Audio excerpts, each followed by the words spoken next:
जनताको पक्षमा है, उत्पीडितको पक्षमा, शोषितको पक्षमा, दलितको पक्षमा, महिलाको पक्षमा महिला पहिला भन्ने कार्यक्रम लाग्छ। तपाईहरु लागू गर्नु पर्यो नि, मन्त्रीले ल्याउनु पर्यो नि, यहाँ एउटा महिलालाई आसन ग्रहण गराउनु तपाईहरु है। अनि कसरी हुन्छ भन्दाखेरि महिला पहिला भने के यो स्लोगन हो, यो नारा हो। यसले महिलाहरूलाई एउटा उत्साह, हामी पहिला आउनुपर्छ भन्ने एउटा आत्मविश्वास दिन खोजेको।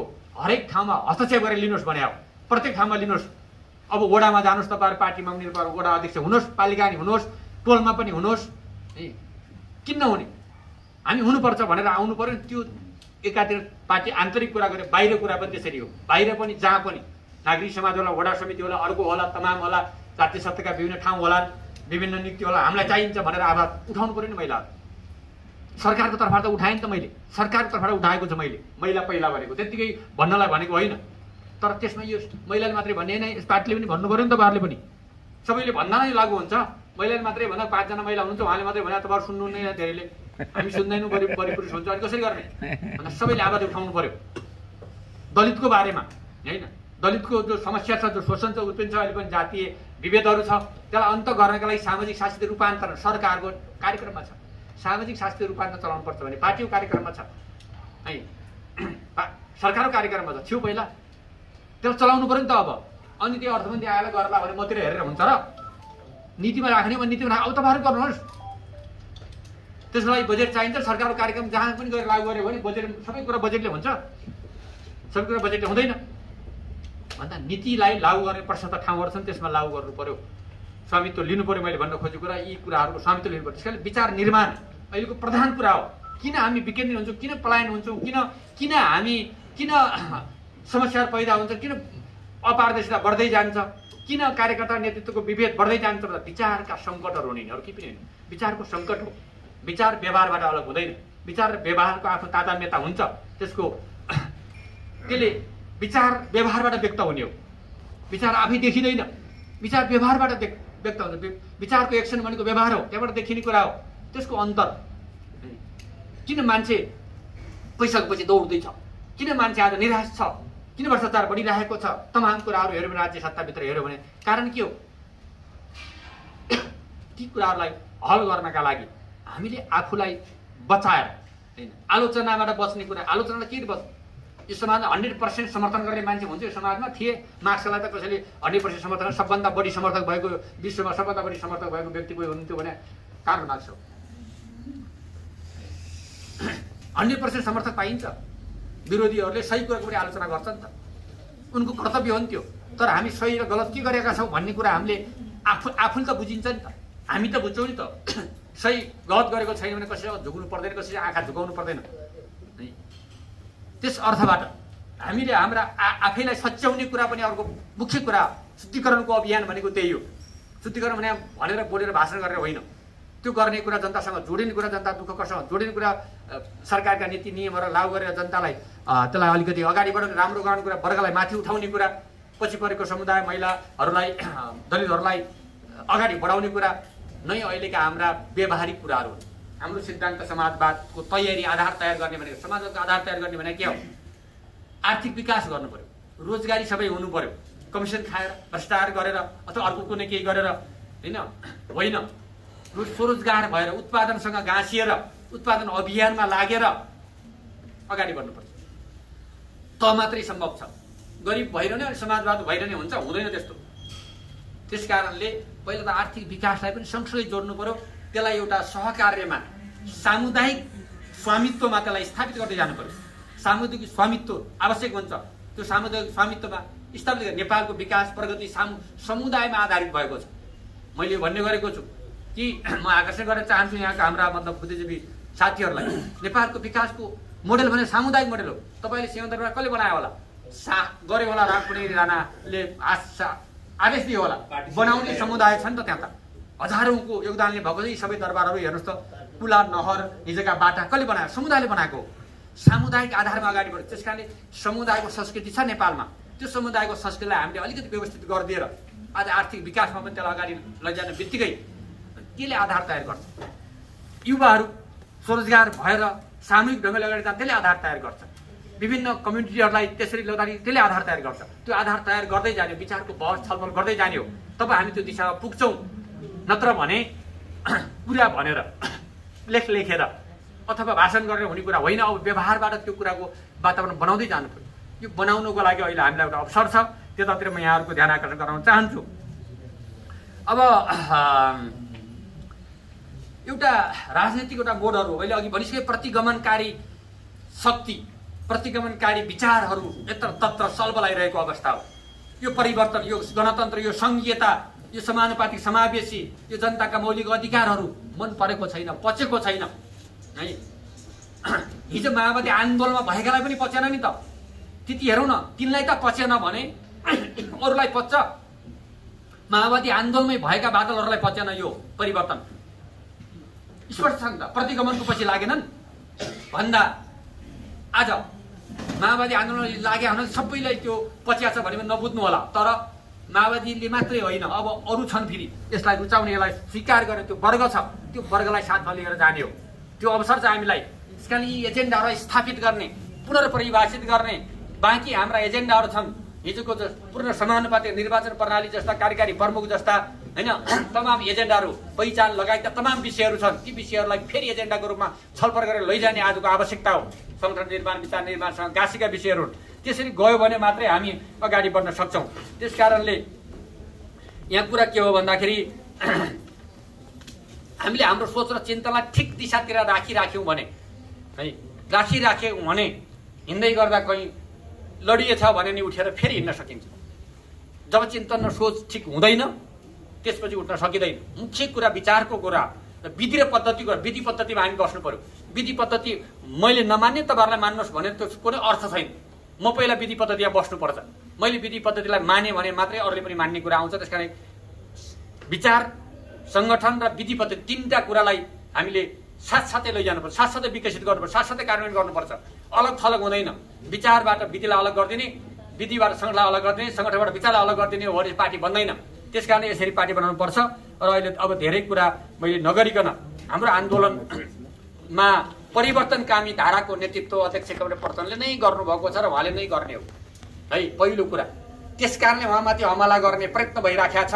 अहिले त्यसको रक्षा गर्ने, त्यसको दायित्व, त्यसलाई त्यसमा गोलबन्द हुने दायित्व आज आम परिवर्तनकामी शक्तिको नेकपा माओवादी केन्द्रको मात्र परिवर्तनकामी शक्तिहरूले अध्यक्ष कमरेड प्रचण्डको रक्षा गर्नुपर्ने आवश्यकता छ। उहाँको विचार, उहाँको नेतृत्व, उहाँको परिवर्तनको सोचलाई हाम्रो पार्टी नेकपा माओवादीले त्यसको नेतृत्व गर्नुपर्ने आवश्यकता छ। अरू पार्टीलाई पनि साथमा लिएर जाने हो। हामी मात्रैले पनि पर्याप्त हुँदैन। त्यस कारण त्यो खालको एउटा बृहत खालको सोच, व्यापक खालको सोच हामीले राखेर जानुपर्छ। साँगुरो सोचबाट हामी अगाडि बढ्न सक्दैनौँ। व्यापक खालको यो सोच राखेर गयो, विचारको विकास गर्दै सङ्गठनको त्यो अनुसारको कस्तो समाजवादलाई चाहिने सङ्गठन कस्तो हो, कस्तो हो त? तपाईँले भने हिजो जस्तो किसान सङ्गठनको काम छ, हिजो जस्तो महिला सङ्गठन काम छ, काम छैन। इकाइ, महिलाको इकाइ मात्रै बनाउनु अब आउँदैन। अब नयाँ ढङ्गले उत्पादनसँग जोडिएको महिलाको सङ्गठन बनाउनुहोस् त, जति पनि सङ्गठित हुन्छ। किसान सङ्गठन बनाउनुहोस् त, उत्पादनसँग जोडेर जति पनि सङ्गठित हुन्छ। कोही पार्टी रोज्दैन, त्यहाँ तपाईँको सङ्गठनमा आउँछ। प्रयोग गरेर हेरेको छु मैले कतिपय ठाउँमा है, त्यहाँ सबै आउँछ। उत्पादनसँग जोडेको युवा बनाउनुहोस् त, आउँछ। त्यसलाई नयाँ ढङ्गले सङ्गठनमा नयाँ ढङ्गले बनाउँदै जानुपर्छ। नयाँ ढङ्गले सङ्गठन बनाउँदै जाँदाखेरि त्यसलाई सामुदायिकरण गर्दै त्यसलाई आर्थिक विकास आत्मनिर्भर बनाउँदै जाने कुरा हो। पहिला इकाइहरूलाई आत्मनिर्भर बनाउनु पर्यो, त इकाइहरू आत्मनिर्भर बनाउँदै गएर अनि समग्र राष्ट्र आत्मनिर्भर हुने कुरा हो। आज आर्थिक सङ्कट देशमा ठुलो समस्याहरू छ है। अहिले बजेट छैन भन्नुहुन्थ्यो उहाँले, सरले। मैले बजेट छैन भन्दा होइन कि आर्थिक एउटा ठुलो सङ्कट छ। आज हामीसित हुँदाहुँदै श्रम शक्ति हामीसित छ, युवा बहुल जनसङ्ख्या छ, उत्पादनका बहुत क्षेत्रहरू छन्, कृषिमा विविध खालको हावापानी छ। यसलाई ठिक ढङ्गले व्यवस्थापन नगर्न सक्दा, यसलाई म्यानेज गर्न नसक्दा, प्रयोग गर्न नसक्दा चाहिँ आज हामी व्यापार घाटा लगायत ऋण लगायतका गरिबीको अवस्थामा छौँ। कारण त्यति त हो। अब यसलाई व्यवस्थापन गर्ने बेला हो। यति बेला हामीले व्यवस्थापन गर्न सक्यो। त्यो व्यवस्थापन एकैचोटि सबै देशभरि एकैचोटि हुँदैन। लम्जुङ्गाले सुरु गरोस्, पालिकाबाट सुरु गरोस्, इकाइबाट सुरु गरोस्। त्यो व्यवस्थापन गर्दै जाँदाखेरि त्यसलाई नीतिसँग तालमेल मिलाउँदै, सरकारसँग पनि त्यसलाई तालमेल मिलाउँदै अगाडि जाने हो। सरकारमा हुनुको अर्थ के भने त्यसलाई मद्दत गर्ने गरेको, त्यसलाई मद्दत गरेर लैजाने हो। यो तालमेल मिल्दा हुन्छ, तालमेल नमिलाउने होइन। सरकारमा गएर त गेरिस मात्रै भनेर हुँदैन, त्यो भन्न पाइँदैन। के गर्नुभयो तपाईँहरूले भन्ने प्रश्न अधिकार मलाई पनि छ, मैले भन्न पाउनुपर्छ। तपाईँहरूले गर्नु भएन भने के गर्नुभयो त, यो नीति किन लागू गर्नु भएन त भनेर भन्न पाउनुपर्छ। त्यो गर्नु पर्यो। बुद्धिजीवी साथीहरूले लेख्नु पर्यो, प्रवचन दिनु पर्यो, गाउँमा जानु पर्यो, किसानलाई यो कुरा बुझाउनु पर्यो, भन्नु पर्यो, हामीलाई आएर सल्लाह दिनु पर्यो। तपाईँहरूले त्यो गर्नु पर्यो नि त। खुरुखुरु क्याम्पस गएर पढाएर मात्रै पुग्छ, हुँदैन त्यसले है। यी कुराहरू तपाईँले किन गर्नु है? आन्दोलनमा कसरी सहभागी गर्नु, यो कुरो चाहियो। हप्ताको एक दिन मौका आउनुहोस्, यो यो यो भएन यो भन्नुहोस्, आलोचना गर्नुहोस्, अथवा यसरी जा भन्नुहोस्, सुझाव दिनुहोस्। हप्ता 2 दिन जनताका जानुहोस्। हप्ता 2 दिन हुन त प्राध्यापक प्रोफेसर हुनुहुँदैछ, अन्यथा नमान्नु होला। तपाईँहरू पढाउनुहुन्न, तपाईँहरू भने व्यक्तिहरू भएन, आंशिकले पढाउँछन्। विश्वविद्यालयमा आंशिकले पढाउँछन्, प्रोफेसरले पढाउनु पर्दैन। प्रोफेसर भएपछि है, किनभने प्रोफेसर रिसर्च पनि गर्नु पर्दैन। रिसर्च गर्नुपर्छ भने नीतिमा राखेको छु, सरहरूलाई सुन्नुहोस् है। विश्वविद्यालय अनुसन्धान केन्द्र हुनुपर्छ भने नीति ल्याएको छु मैले। अस्ति तपाईँको भिसीलाई बोलाएर मैले भने खै रिसर्च विश्वविद्यालय त्रिभुवन विश्वविद्यालय रिसर्च हुनु पर्दैन। त्यो इन्फ्रास्ट्रक्चर के बनाउने म बनाउँछु भनेको छु, म बनाउँछु त्यहाँ। ल के बनाउने हो त्यहाँ बनाउने कुरा मेरो भाग हो। तपाईँले रिसर्च केन्द्र हुनुहोस् भनेर मैले भनेको छु। रिसर्च चाहिएन, केमा काम गर्ने? प्रोफेसरले विश्वविद्यालय गरेको रिसर्चको आधारमा सरकारले काम गर्ने हो नि। हाम्रो विश्वविद्यालय के छन् त भन्दाखेरि त्यो के अरे म्यादी जागिर जस्ता गरेर हुन्छ, हुँदैन। रिसर्च केन्द्र हुनु पर्यो। त्यो रिसर्च सबै रिसर्च गर्न पाइन्छ नि त्यहाँ। समाजवादको रिसर्च गर्नु पर्दैन अर्थशास्त्रीका विद्वानहरूले त्यहाँ? कुन प्रोफेसरले गर्यो भन्दाखेरि खै के लागू गर्ने त यहाँ? शिक्षा, तपाईँ शिक्षाविद खै त कोर्स, खै त नयाँ कोर्स हामीले भन्यो। हामी त कोर्स चाहिन्छ मात्रै भन्ने हो। के चाहिन्छ तपाईँ ल्याउनु पर्दैन? के हो भने पर्दैन होइन। व्यक्तिगत रूपमा भनेको होइन, तपाईँ जस्तो धेरै शिक्षाविदहरूलाई म भन्दैछु। समाजवादी शिक्षाविद ल्याउनु पर्दैन? हामीलाई थाहा छ त, तिम्रो नलेज पनि छैन भन्ने, अनि तँ पनि गर भन्ने कसरी गर्नु त हामीले? तपाईँले ल्याएको लागू गर्ने हामी गर्छौँ है। कुरा यो होइन, यो आलोचनाको कुरा होइन, मैले आवश्यकताको कुरा गरेको। यो आवश्यकता छ आज सरहरू, किनभने यो आन्दोलन अगाडि लग्ने हो भने यो सबै कुरा चाहियो। त्यो युवाहरूले पनि मुन्द्री लगाएर हिँड्ने होइन, मुन्द्री लगाएर हिँडेर युवाहरू हुँदैन। खेत खल्यानमा कहाँ हो, कारखानामा अथवा उसमा जानु पर्यो युवाहरू पनि, त्यो कुरा हो। अथवा अनुसन्धानमा युवाहरू पनि छन्, जानु पर्यो। त्यस अर्थबाट तब समाजवादको बाटोमा जान सक्छौँ हामी। समाजवाद गीत गाउने कुरा होइन, समाजवाद गीत होइन। समाजवाद समाजलाई, समाजका अन्तर्विरोधहरूलाई, समाजका समस्याहरूलाई, समाजभित्र भएको उत्पीडनहरूलाई, समाजमा भएका सङ्कटहरूलाई समाधान गर्ने एउटा वैचारिक अभियान हो है। एउटा सामाजिक अभियान हो, एउटा राजनैतिक आन्दोलन हो। त्यस कारणले त्यो राजनैतिक आन्दोलनको नेतृत्व गर्नको लागि सबै थोक चाहिन्छ। एउटाले गरेको के हुन्छ? मैले सक्छु त्यो गर्न, तपाईँ सक्नुहुन्छ एक्लै? कोही सक्दैन, कसैले सक्दैन। सबैलाई जोड्ने कुरा हो। जोड्न गल्ती हाम्रो भयो। तपाईँहरूलाई म आलोचना गर्न चाहन्न, खोज्न हाम्रो गल्ती भएको हो। अबदेखि यो जोडौँ, पार्टीले गरोस्, यो सङ्घर्ष समितिले गरोस्, प्रदेशले गरोस्, सिङ्गो पार्टीले गरोस्। अहिले हामी व्यवस्थित पनि गर्दैछौँ सङ्गठनहरू, बुद्धिजीवी सङ्गठन, अरू सङ्गठन। त्यहाँ भनेको छ विज्ञ चाहिन्छ। बुद्धिजीवी सङ्गठन भने आफै पार्टीको मान्छे बस्ने, त्यो हुँदैन भने। प्रोफेसर चाहियो त्यहाँ भनेको छ हामीले, डाक्टर चाहियो, प्रोफेसर चाहियो बुद्धिजीवी सङ्गठनमा। फेरि उही पार्टीको मान्छे, उही आउँदैन बुद्धिजीवी सङ्गठन।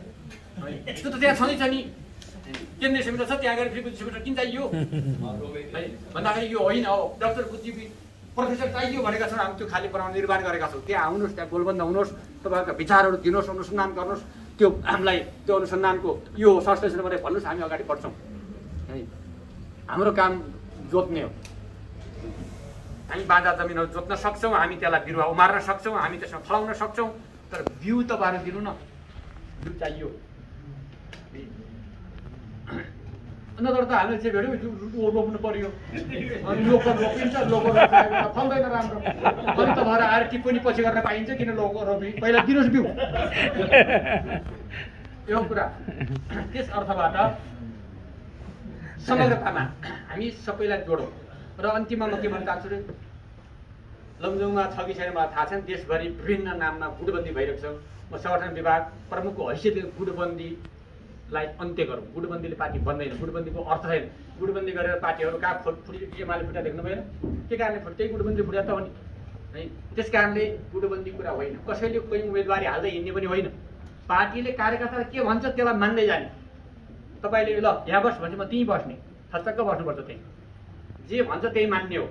हरेकको कुरा त्यो हुनु पर्यो। मलाई यो भएन, त्यो भएन होइन। अब तलबाट अधिकार दिएर, जनवादको कुरा भनेको छ नि, अनि डेमोक्रेसी भने पनि हो, जनवाद भने पनि हो, त्यसलाई लोकतन्त्र भने पनि हो, त्यो अधिकार दिएर कार्यकर्ताले भनेको गर्यो भने हाम्रो पार्टी विचार, आन्दोलनको इतिहास, बलिदानको इतिहास, परिवर्तनको एउटा परिवर्तन पनि के वर्ग सङ्घर्षको नेतृत्व, जनयुद्धको नेतृत्व, शान्ति प्रक्रियाको नेतृत्व, संविधान निर्माणको नेतृत्व, पछिल्लो प्रतिगमनको नेतृत्व गर्ने नेता एउटै नेता पाउने हाम्रो सौभाग्य छ। त्यही टिम छ अहिले पनि। यो कसको पार्टीमा हुन्छ? हाम्रो पार्टीमा छ। हामीले पाएका छौँ यो अवसर। त्यसकारणले यसलाई जनतासँग जोड्ने थोरै अलग थलग हुन थाल्यौँ हामी। अब मन्त्री भएपछि मैले सिंहदरबार बनाइछु, जनता कहाँ छन् मलाई थाहा नहोला होइन, अलग थलग भयो। त्यो भने पार्टी मार्फत जोडियो, पार्टी मार्फत जोड्नु पर्यो, नीति जोड्नु पर्यो, योजना जोड्नु पर्यो, तब हुन्छ। त्यस कारणले यसलाई जोड्यो भने हामी अगाडि बढ्न सक्छौँ। समाजवादी आन्दोलनको क्रान्तिको होइन हामी अभियानको हामी नेतृत्व गर्न सक्छौँ होइन, गर्नुपर्छ। हामीले गर्ने भने त्यो अब नयाँ पिँढीले गर्ने, नयाँ पिँढी आउँछ। अब नयाँ पिँढी आउनु पर्यो, त्यसले गर्नु पर्यो भन्ने कुरा हो। यो सङ्क्रमण काल हो अहिले। सङ्क्रमण कालमा अब नयाँ पिँढी आएर युवा पङ्क्ति आएर यसले लगेर अगाडि जान्छ। देश अर्थात् पार्टी केन्द्रीय समितिले गरेको निर्णय तपाईँलाई थाहा छ। पार्टी केन्द्रीय समितिले गरेको निर्णयपछि देशभरि पार्टीमा व्यापक अहिले चहल पहल आएको छ। पार्टी संस्था कहीँ अदमिल्या कुरा लडाइँ झगडा पनि देखिन्छ, तर पनि मूल रूपले सदस्यता वितरणमा, सङ्गठन निर्माणमा नै व्यापक रूपमा लागिरहेको उत्साहजनक ढङ्गले होइन। विभिन्न सम्मेलन, विद्यार्थीका युवाका अनेक हुँदै अगाडि बढेको र तलबाट पार्टी निर्माणको एउटा जोस जागर बढिरहेको छ। हाम्रो पार्टीमा प्रवेश गरेको लहर चाहिँ आज पनि अध्यक्ष कमरेड सरलाई जानुहुन्छ। ठुलो टिम त्यहाँका शिक्षक बुद्धिजीवीहरूलाई, ठुलो आज शिक्षक सङ्गठनमा उहाँहरू समाहित हुँदै हुनुहुन्छ है। विभिन्न ठाउँबाट मान्छेहरू यो पार्टीप्रति केन्द्रित छ। अस्ति एकजना साथीले सङ्गठन विभागको छलफल गर्दै गर्दा भन्नु के भयो भने यो तपाईँहरू कार्य गरेको होइन। मैले कतिपय ठाउँको कुरा गर्दाखेरि त्यो अर्को पनि छ फेरि सँगसँगै, त्यो भन्दाखेरि अन्यथा नमान्नु होला। हाम्रो इतिहास, हाम्रो आन्दोलनको इतिहासको कारणले, परिवर्तनको एजेन्डाको कारणले, नेतृत्वको कारणले, सबैको कारणले मान्छे हाम्रो पार्टीमा आउँ जस्तो लाग्छ अरे। जब तल हेर्छ नि स्थानीय सरकार, स्थानीय नेतृत्व, त्यो आएर भाग खाइदिएला कि भने जस्तो मान्छ अरे क्या हाम्रोले है। भाग खाइदिएला कि भने जस्तो आउनु दिन्न अरे कि छेक्छ अरे। किन आउँछ त? अध्यक्ष पार्टी प्रवेश गर्न पनि एउटा सामान्य मान्छे अध्यक्ष किन आउँछ त भन्दा त्यो कारणले आउँछ अरे। यो छ मनोविज्ञान, बुझाइ यस्तो छ है। यहाँ त आन्दोलनमा अब हामी माओवादी जनयुद्धका मात्रै भन्ने होइन, हामी त सबै समाहित भइसक्यौँ। यहाँ त सबै समाहित छौँ। हामी नयाँ बन्नु पऱ्यो, नयाँ यौगिक बनिसक्यौँ हामी। नयाँ यौगिक बनेको कुरालाई सबैले स्वीकार गर्नु पऱ्यो। सबै धाराबाट मान्छेहरू आइरहेको छ, ती सबै धाराका मान्छेलाई समेटेर लैजानु पऱ्यो। त्यो दायित्व पनि हाम्रो हो। त्यस कारणले राजनैतिक रूपले राज्य सत्ता सञ्चालन भनेको पनि व्यवस्थापनै रहेछ। राजनीतिक पार्टी निर्माण गर्ने कुरा पनि व्यवस्था विचार पनि छ। मैले कुरा गरिसकेँ, व्यवस्थापनै रहेछ। व्यवस्थापकीय कलाको हाम्रो कम भएको कारणले हो। त्यतातिर हामीले जानुपर्छ कमरेडहरू। अब यति भनेर मैले यहाँहरूले बोलाउनु भयो, मैले आफ्ना कुराहरू राखेँ। मैले पनि यहाँले भने जस्तै प्रश्न कुरा राखेको छु है। र मलाई गरेको आलोचनाको मैले खण्डन गरेको छैन। मैले प्रतिबद्धता मात्रै गरेको छु कि म जनतालाई धोका दिने र पार्टीलाई धोका दिने काम मबाट कहिले पनि हुँदैन। यसो तपाईँहरू ढुक्क भयो हुन्छ। गल्ती गरेमा आएर एउटा ठहरला आलोचना गर्नु होला। त्यो कुरामा यहाँहरूलाई पनि यो अधिकार दिँदै है, यहाँहरूले बोलाएर यति कुरा मलाई राख्ने अवसर दिनुभएकोमा फेरि पनि दीपावली के अरे छठ नेपाल सम्बन्धको यो अवसरमा यहाँहरू सबैलाई हार्दिक शुभकामना र सबैको उत्तरोत्तर प्रगतिको कामना गर्दै बिदा हुन्छु। धन्यवाद।